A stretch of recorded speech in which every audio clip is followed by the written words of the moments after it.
ST bus से केशरगंज पहुंचे गुजरात के राज्यपाल आचार्य देवव्रत ने दिया प्राकृतिक खेती, पर्यावरण संरक्षण और स्वस्थ जीवन शैली का संदेश।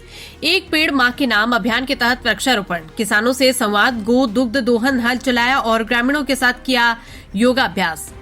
गुजरात के राज्यपाल आचार्य देवव्रत ने साबरकांठा जिले के वडाली तालुका स्थित केशरगंज गांव में आयोजित 2 दिवसीय ग्राम कल्याण कार्यक्रम के दौरान प्राकृतिक खेती, पर्यावरण संरक्षण और स्वास्थ्य जीवन शैली का प्रेरणादायी संदेश दिया।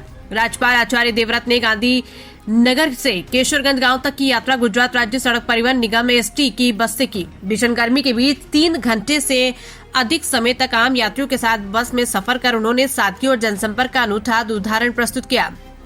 यात्रा के दौरान उन्होंने सहयात्रियों से आत्मीय संवाद भी किया। केशरगंज पहुंचने के बाद राज्यपाल ने एक पेड़ मां के नाम अभियान के अंतर्गत गांव की गौचर भूमि पर वृक्षारोपण किया।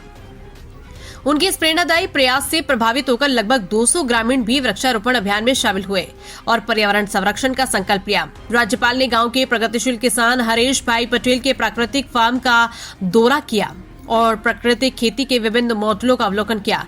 इस दौरान उन्होंने स्वयं पारंपरिक तरीके से हल चलाकर खेती कार्य किया और किसानों के साथ संवाद कर अपने कृषि संबंधी अनुभव साझा किए। उन्होंने गांव के पशुपालक मोगेश भाई बाबू भाई पटेल के निवास पर गौ दुग्ध दोहन कर भारतीय संस्कृति एवं ग्रामीण अर्थव्यवस्था में गौवंश के महत्व को रेखांकित किया। साथ ही किसानों को जीवा अमृत सहित विभिन्न जैविक इनपुट तैयार करने की विधि और उनके उपयोग की जानकारी दी।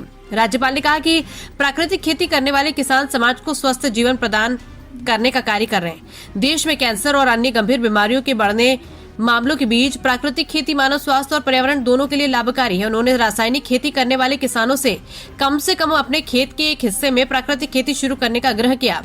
उन्होंने कहा कि देश हर वर्ष रासायनिक उर्वरकों पर करोड़ों रुपए विदेशों में खर्च करता है। प्राकृतिक खेती अपनाने से ये खर्च बचाया जा सकता है तथा भूमि की उर्वरता और मानव स्वास्थ्य दोनों की रक्षा की जा सकती है। राज्यपाल ने केशरगंज गांव की प्राथमिक विद्यालय की एक सामान्य कक्षा में रात्रि विश्राम किया। अगले दिन प्रातःकाल उन्होंने केशरगंज समाजवाड़ी में विद्यार्थियों, युवाओं और ग्रामीणों के साथ योगा अभ्यास और प्राणायाम किया। योग सत्र के दौरान उन्होंने कहा कि योग भारत की अमूल्य प्राचीन विरासत है, जिसे प्रधानमंत्री नरेंद्र मोदी के प्रयासों से वैश्विक पहचान मिली है। नियमित योग और प्राणायाम से शरीर स्वस्थ रहता है और मन एकाग्र। इस अवसर पर जिला कलेक्टर ललित नारायण सिंह सांधू, जिला विकास अधिकारी एचपी पटेल, प्रभारी पुलिस अधीक्षक स्मिता गोहिल, कृषि विभाग के अधिकारी, विभिन्न विभागों के अधिकारी, प्राकृतिक खेती करने वाले किसान, सरपंच, पंचायत सदस्य तथा बड़ी संख्या में ग्रामीण भी उपस्थित रहे।